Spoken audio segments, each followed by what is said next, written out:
Antoine Renard, bonsoir. Bonsoir. Alors, vous êtes président de la Fédération des associations familiales catholiques, les AFC en Europe. Vous êtes également conseiller au Conseil économique, social et environnemental, le CESE. Alors, merci de venir sur ce plateau pour partager les réflexions des AFC, à la fois dans une France qui tente de résoudre une crise sociale importante, mais aussi dans une Europe qui cherche à quelques mois des élections européennes. Alors, ce matin, avec les conseillers du CESE, vous avez entendu le Premier ministre dans le cadre du grand débat national. Est-ce que vous pouvez nous expliquer le contexte ?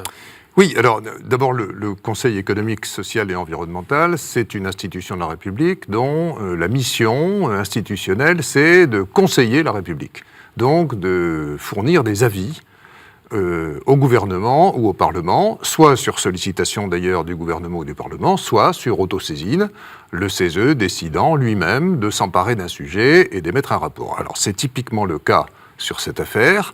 Le CESE, dès le début de ce mouvement des Gilets jaunes, a vu là l'intérêt d'étudier ce mouvement, d'essayer de le comprendre et d'émettre un certain nombre de préconisations sous forme d'un avis remis au gouvernement en vue d'aider à résoudre cette crise.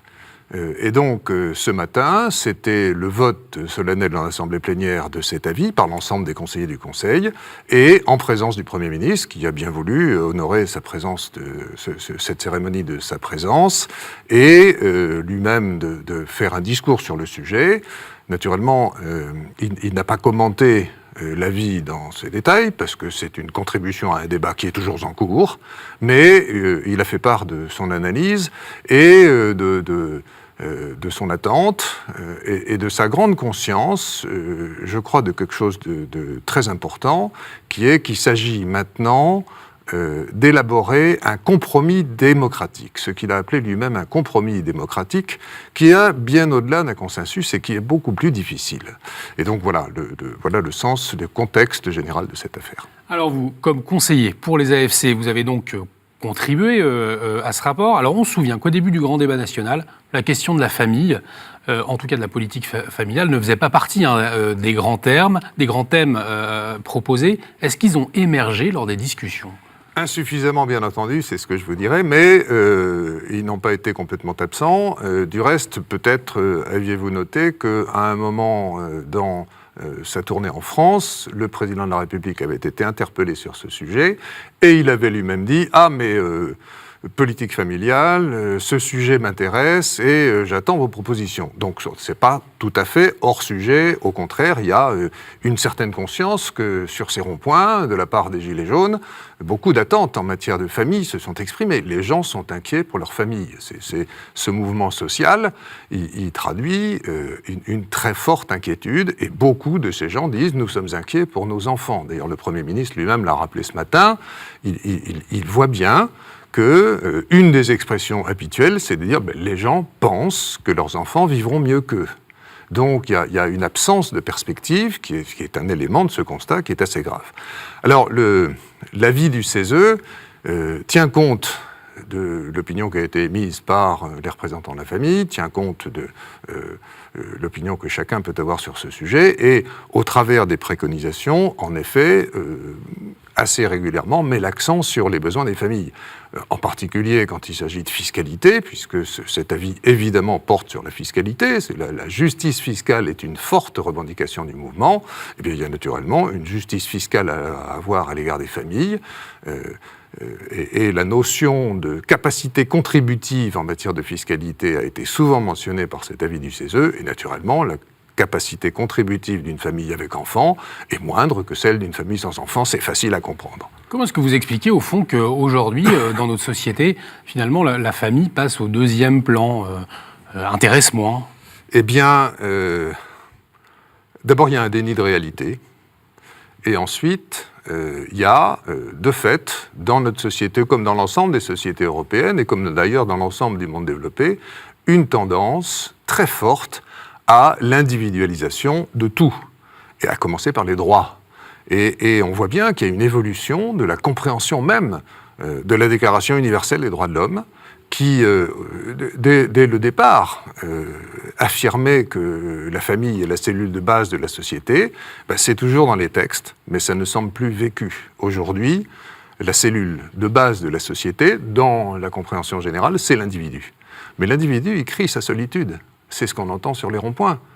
C'est la première des découvertes de ces gens qui se sont retrouvés sur les ronds-points et qui ont pris l'habitude de le faire samedi après samedi, c'est une fraternité, la capacité à discuter entre eux et sans forcément se prendre le chou, sans faire des perspectives phénoménales, sans vouloir prendre le pouvoir à la place de tout le monde. Il y a ce goût de se retrouver, de retrouver des lieux de fraternité qui manquent terriblement. La famille est ce lieu de solidarité et de fraternité, c'est ce lieu naturel, c'est donc un moyen de résoudre cette crise, plutôt qu'une crise en soi. Et quand je dis qu'il y a un déni de réalité, c'est qu'on oublie par exemple que 75%, plus même, 75,2% selon les statistiques officielles, des enfants de plus de 18 ans en France vivent aujourd'hui avec leurs 2 parents. Donc l'essentiel des gens vit en famille, et donc c'est très important pour eux. Et donc il faudrait plutôt se préoccuper de fortifier les familles, de leur faire confiance, et on verrait à ce moment-là que beaucoup de nos problèmes de société sont plus faciles à résoudre. Avant de parler de l'Europe, toujours en France, vous parlez de la fiscalité. Alors, quelles propositions concrètes, justement, les AFC proposent pour fortifier la famille, le socle familial ? Alors, bon, les AFC, elles ont constaté, comme l'ensemble des associations familiales, que nous avons assisté depuis 20 ans à une dégradation systématique de l'argent de la politique familiale. Pourquoi ? Parce que, sous la pression des urgences sociales, on a passé son temps à grignoter dans l'argent de la politique familiale pour récupérer cet argent au profit du social. Ce que disent les associations familiales catholiques est très simple. On ne peut pas confondre les deux. Et un grand président de l'UNAF avait dit « il ne faut pas que le cœur fasse mal à la tête ». Voilà, quelque chose de très expressif. C'est-à-dire, bien sûr, il y a des nécessités sociales. Et la politique sociale, elle a pour objectif d'accompagner les gens qui sont des accidentés momentanés de la vie et les aider le temps qu'ils retrouvent une situation normale. On sait aussi, naturellement, qu'il y a toujours une partie de la population qui ne retrouvera jamais une situation normale. Cela relève d'une politique sociale permanente, etc. Mais enfin, pour le reste, il s'agit bien de ramener les gens et donc d'avoir la capacité budgétaire de les aider momentanément. La politique familiale, c'est autre chose. C'est un investissement sur les enfants. C'est un investissement sur l'avenir. Donc, en termes économiques, il ne faut pas confondre les dépenses courantes et les investissements.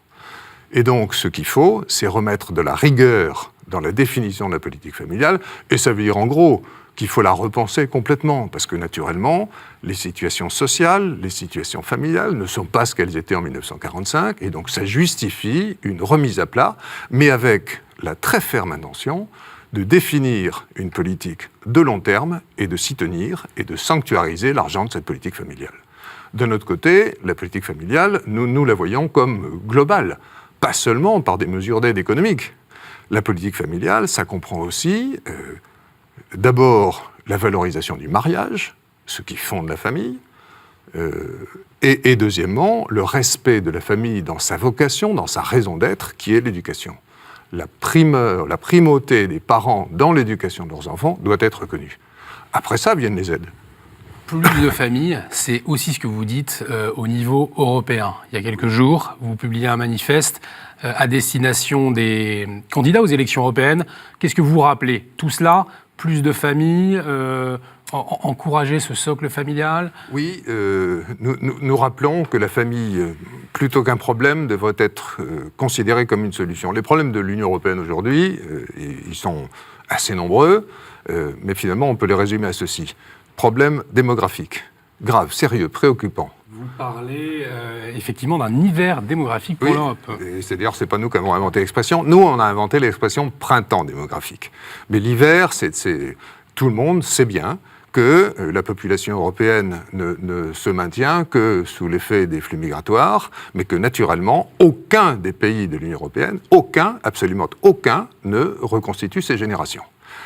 Ça veut dire deux choses. La première, c'est que ça pose évidemment des problèmes de continuité, de caisse de retraite, etc. Bon, mais ça veut dire aussi quelque chose aux dirigeants. Parce que quand les gens ne font plus d'enfants, ils disent quelque chose d'eux-mêmes et de leur propre avenir. Il y a donc une défiance à l'égard de la vie telle qu'elle se présente, contre laquelle il faut réagir. Cet hiver démographique est grave parce qu'il en dit long sur la désespérance. Donc, pardon. Je vous en prie, continuez. Oui, et donc, la première crise, c'est la crise démographique, c'est les familles qui peuvent le résoudre, pour peu qu'on leur fasse confiance. La deuxième crise, c'est une crise du travail. Le bilan humain de l'Union européenne, il est mauvais, particulièrement du point de vue de la famille, mais du point de vue humain globalement. L'Union européenne, c'est quand même 25 millions de chômeurs. 25 millions de chômeurs, c'est-à-dire autant de personnes qui n'ont pas la joie, l'honneur de nourrir leur famille du fruit de leur travail. Donc problème de travail, l'économie ne marche pas, ce rêve du marché unique et de la mondialisation qui produit du chômage de masse ne peut pas satisfaire. Et les familles peuvent quelque chose parce qu'il y a un rapport étroit entre les familles et l'économie. Vous parlez également de la complémentarité homme-femme, lutte contre le divorce, respect de la vie. Voilà d'autres aspects importants que vous soulignez aussi au niveau européen. Peut-être pour conclure, il nous reste une minute. Oui, tous ces sujets, naturellement, ne sont pas les priorités de l'Union européenne. Il faut rappeler que l'Union européenne n'est pas un État, que c'est une union et qu'elle a été faite essentiellement pour des raisons économiques et commerciales. Néanmoins, ce sont des valeurs que vous rappelez tout de même. Mais on voit bien que plus nos économies sont interpénétrées, plus les problèmes communs surgissent et plus il est nécessaire d'en parler pour que chacun puisse les résoudre. Or, la famille souffre comme entité, comme cellule de base de la société, et elle devrait être mise en priorité dans les réflexions. Ça ne veut pas dire qu'il faille une politique familiale européenne, mais ça veut dire que la perspective familiale doit toujours être prise en compte dans n'importe quelle des décisions qui sont prises au niveau de l'Union européenne. Quelles conséquences sur la famille ? Voilà ce que nous voulons obtenir. Merci beaucoup, Antoine Renard, d'avoir accepté notre invitation. Merci à vous de nous avoir